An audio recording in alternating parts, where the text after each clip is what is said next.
Yeah, it's good, really good to get, in the second round. I feel like my first lap of our session was solid. I missed a couple areas, and that was going to be the big thing, was if you could get it done on the first one and not have to run again. So, and then I made a pretty big mistake on my second run, and I was honestly surprised we got through, so that was encouraging.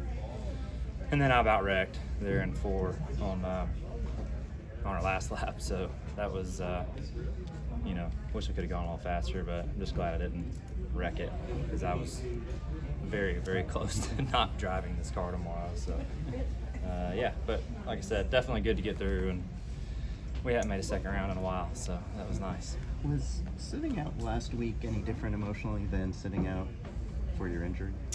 Well, I mean, there were certainly different circumstances, but it's never fun to sit at home while the race is going on and your job is happening and you're not a part of it, right? So, yeah, I would say a little bit of a different feel, but still disappointing to not be here regardless of the circumstances. You made a point of coming to St. Louis and showing up for a Napa visit. You could have blown that, you could have blown that off, but you had the principle to go and do that. Why was that so important to you? Well, our partners do a lot for us, and so do the fans, and I'm definitely sorry to the fans and the folks that were planning on going to the race that were going to watch me or our team or whatever that didn't get to experience that.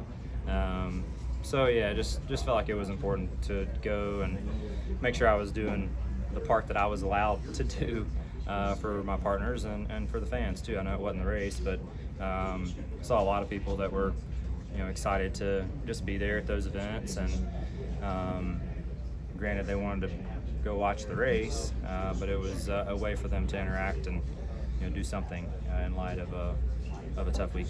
Did you watch the race, and where did you watch it from? Yeah, I was just at home, so yeah, just nothing special, just kind of watching like everybody else. Denny said that you called him, but he didn't want to speak for you. Can you give us any insight into what you told him? Yeah, I did, and I mean, I feel like that conversation's private, personally. I mean, I don't feel the need to announce certain things to the world. Everybody kind of has their own opinion on that, but we had a really mature and good conversation. I thought about it, and I'll leave it at that. It was just a private matter that I don't really think needs to be in here. Have you buried the hatchet?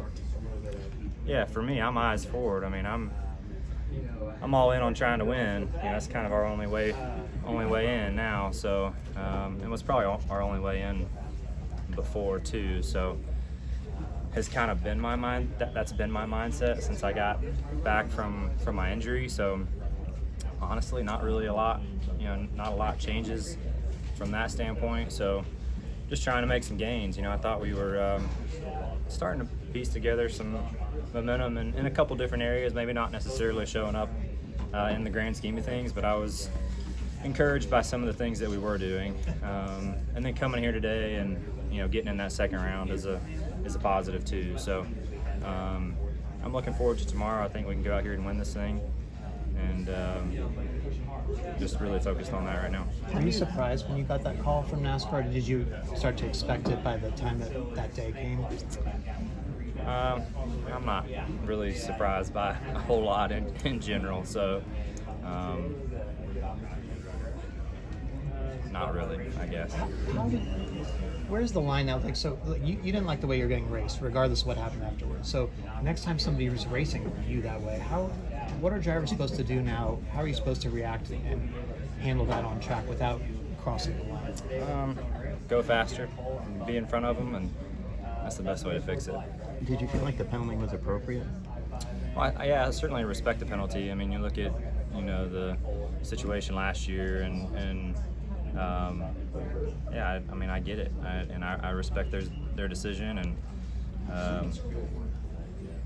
at that point in time, when you get told that decision, you just put your head down and start thinking about the things you can't control, because you certainly can't go back and change the past, right? So I think for me, it's just been all eyes on trying to go fast here. You know, this weekend, put together a good race, and then you know have another week off, and then you know go to work after that. So yeah, I feel like the objective is pretty straightforward for us. Did you get in the simulator during your off week at all?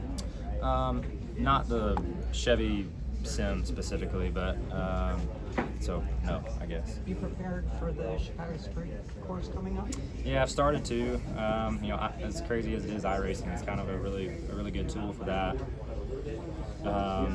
So yeah, just kind of started to dip my toes into that and just learn the racetrack, because I don't know the racetrack, and so just trying to memorize the course and what turns next is kind of step one. After Sunday, you've got 10. This is Austin Dillon, driver of the Bass Pro Shop Chevrolet. Make sure to hit that subscribe button. Also check out one of those 2 videos beside me. Visit frontstretch.com for more racing content.